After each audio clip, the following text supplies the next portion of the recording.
तो देखिए अगला चैप्टर है हमारा, तीसरा जो चैप्टर है वो है करंट इलेक्ट्रिसिटी, विद्युत धारा। जैसा कि पहले चैप्टर में आवेश के विषय में पढ़ा और दूसरे चैप्टर में आवेश के कारण विभव को पढ़ा, ठीक है। तो ठीक अगले चैप्टर में, तीसरे चैप्टर में हम क्या पढ़ेंगे, करंट इलेक्ट्रिसिटी यानी विद्युत धारा, ठीक है। जैसे किसी भी चालक पदार्थ में जब कोई आवेश प्रवाहित होता है यानी एक तरफ से दूसरी तरफ चलता है, तो कितने समय में कितना आवेश प्रवाहित होता है, उसी के अनुपात को विद्युत धारा कहते हैं, ठीक है। यानी विद्युत धारा क्या होता है, आवेश प्रवाह की समय दर को विद्युत धारा कहते हैं, ठीक। विद्युत धारा को कैसे परिभाषित करेंगे, आवेश प्रवाह की समय दर को विद्युत धारा कहते हैं, ये इसकी परिभाषा है, ठीक है। माना किसी चालक पदार्थ में Q आवेश T समय में प्रवाहित होते हैं, ठीक है। क्या लिखेंगे, माना किसी चालक पदार्थ में Q आवेश T समय में प्रवाहित होते हैं, तब उस चालक में विद्युत धारा I बराबर Q/T होगा, I बराबर Q/T होगा, ठीक है। और आपको याद होना चाहिए इसके पहले चैप्टर में जो आप लोगों ने पढ़ा था कि आवेश की मतलब आवेश कितना आवेश होना चाहिए ना, Q बराबर है, नहीं पढ़ा होगा, आवेश बराबर होता है इलेक्ट्रॉन का आवेश गुणे इलेक्ट्रॉनों की संख्या, ठीक है। आवेश बराबर क्या होता है, इलेक्ट्रॉन का आवेश गुणे इलेक्ट्रॉनों की संख्या, Q बराबर Ne भी होता है, ठीक। यहाँ पर भी क्या लिख सकते हैं, या I बराबर Ne/T भी लिख सकते हो आप, ठीक है। लेकिन ये ध्यान दीजिएगा कि आवेश प्रवाह की समय दर को ही विद्युत धारा कहते हैं, यानी एकांक समय में कितना आवेश प्रवाह हो जाता है वही क्या कहलाता है, विद्युत धारा कहलाता है। विद्युत धारा का मात्रक कूलाम प्रति सेकेंड होता है, जबकि अंतर्राष्ट्रीय पद्धति को ध्यान में रखते हुए इसका मात्रक एम्पियर लिखा जाता है। क्या लिखा जाता है, एम्पियर लिखा जाता है, ठीक है। तो सबसे पहले विद्युत धारा की परिभाषा लिखेंगे। विद्युत धारा क्या होता है, आवेश प्रवाह की समय दर को विद्युत धारा कहते हैं। फिर उसके बाद क्या लिखेंगे, माना किसी चालक पदार्थ में Q आवेश T समय में प्रवाहित होता है, अर्थात उस चालक पदार्थ में विद्युत धारा I बराबर Q/T होगा। फिर नीचे लिखेंगे आवेश का मात्रक, तो मात्रक क्या होता है, I बराबर यानी Q का क्या हो जाएगा, कूलाम, और समय का क्या हो जाएगा, सेकेंड, बराबर कूलाम प्रति सेकेंड अथवा एम्पियर, इसे दर्शाते हैं, ठीक है।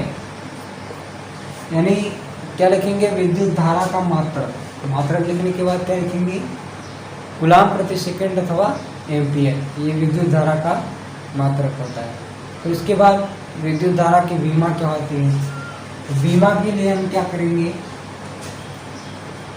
विमा कितना हो जाएगा, कूलाम का कितना होता है, I का, इसका तो A होता है, इसकी विमा A होता है, एम्पियर, ठीक। एम्पियर इसका लिखते हैं, विमा A। यह एक अदिश राशि होती है, विद्युत धारा एक अदिश राशि होती है। अब कैसे अदिश राशि हुआ, क्योंकि आवेश और समय दोनों अदिश राशि हैं, इनको दर्शाने के लिए कोई दिशा की आवश्यकता नहीं होती है। तो जब ये दोनों अदिश राशि है तो विद्युत धारा भी हमारा क्या होगा, अदिश राशि होगा, ठीक है।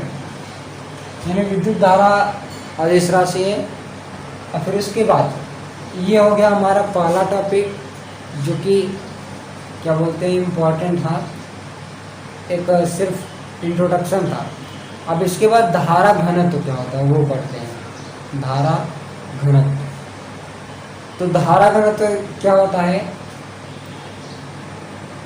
एकांक क्षेत्रफल में जितनी धारा प्रवाहित होती है यानी एकांक क्षेत्रफल में प्रवाहित धारा का मान अथवा एकांक क्षेत्रफल में धारा का मान ही धारा घनत्व कहलाता है। इसको कैसे नोट करेंगे? एकांक क्षेत्रफल में धारा का मान ही धारा घनत्व कहलाता है। तो अगला हेडिंग होगा हमारा धारा घनत्व। धारा घनत्व क्या होता है? एकांक क्षेत्रफल में धारा का मान धारा घनत्व कहलाता है। ये इसकी परिभाषा है ना। एकांक क्षेत्रफल में धारा का मान धारा घनत्व कहलाता है। इसे J से दर्शाते हैं। J बराबर I/A। J बराबर I/A। एकांक क्षेत्रफल में धारा का मान ही धारा घनत्व कहलाता है। ये सदिश राशि होती है। ये क्या होता है? सदिश राशि होती है। तो अपने ये पढ़ा कि विद्युत धारा क्या होता है।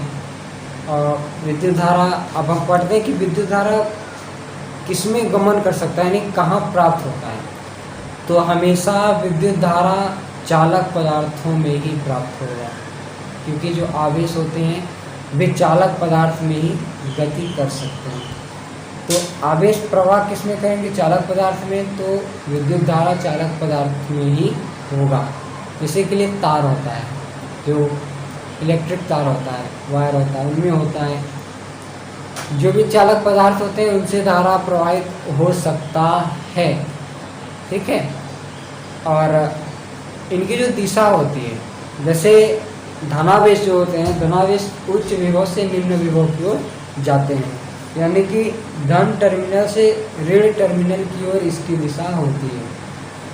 धनावेश क्या करते हैं? उच्च विभव से निम्न विभव की ओर जाते हैं।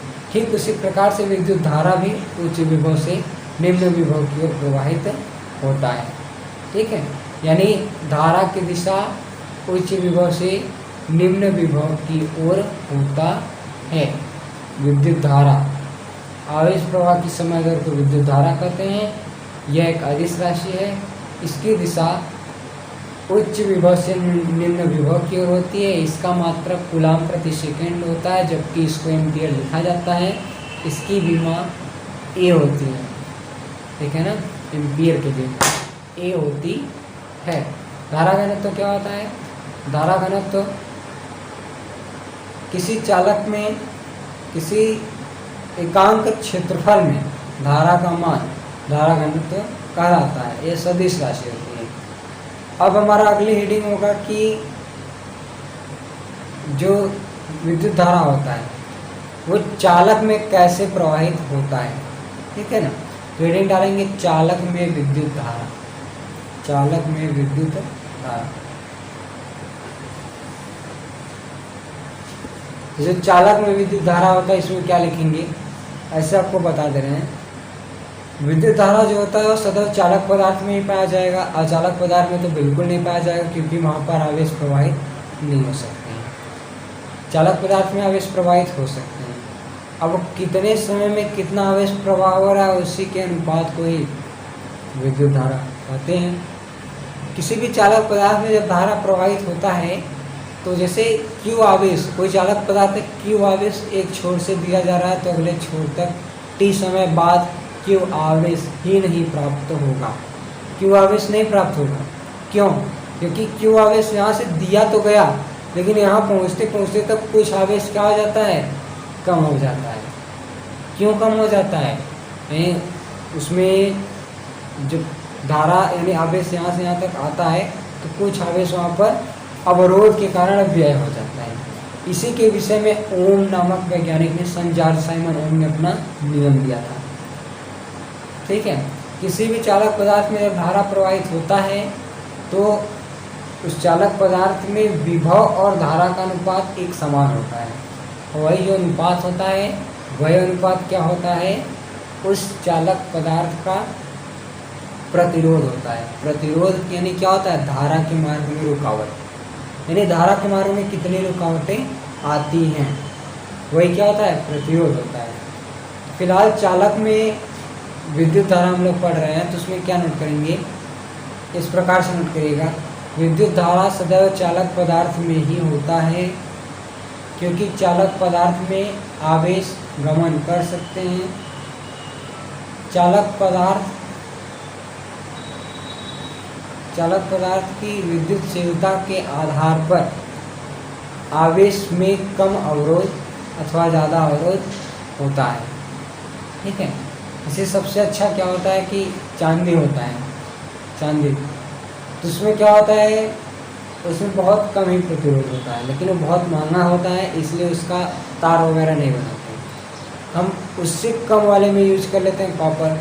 कॉपर में चांदी की अपेक्षा थोड़ा ज़्यादा प्रतिरोध होता है, थोड़ा ज़्यादा होता है, बाकी से कम होता है। और सबसे ज़्यादा प्रतिरोध किसमें होता है, लोहे में होता है। और अन्य प्रतिरोध की बात किया जाए तो जो चीनी मिट्टी वगैरह होते हैं, इन सब में बहुत ही कम मात्रा होती है जो मिलावटी के लोहे होते हैं। और अगर जल में बात की जाए तो जल में जो धारा होता है, शुद्ध जल में कभी धारा प्रवाहित हो ही नहीं सकता। ठीक है ना, शुद्ध जल में कभी धारा प्रवाहित हो ही नहीं सकता। अशुद्ध जल, अगर जल में अशुद्धियाँ पाई जाती है तभी विद्युत धारा प्रवाहित होता है। तो ये सब कॉमन सी बातें हैं। आप पूरा जो है बुक से ये चैप्टर पूरा पढ़ लीजिएगा। जो भी आपको समझ में ना आए वो आप कमेंट करिएगा, वो हम आपको बताएंगे। ठीक है, तभी आप लोगों को सिर्फ डायरेक्शन दे रहे हैं, आप लोग ये पूरा चैप्टर पढ़िएगा, उसके बाद मैं आपको पढ़ाऊँगा आगे का। ठीक है।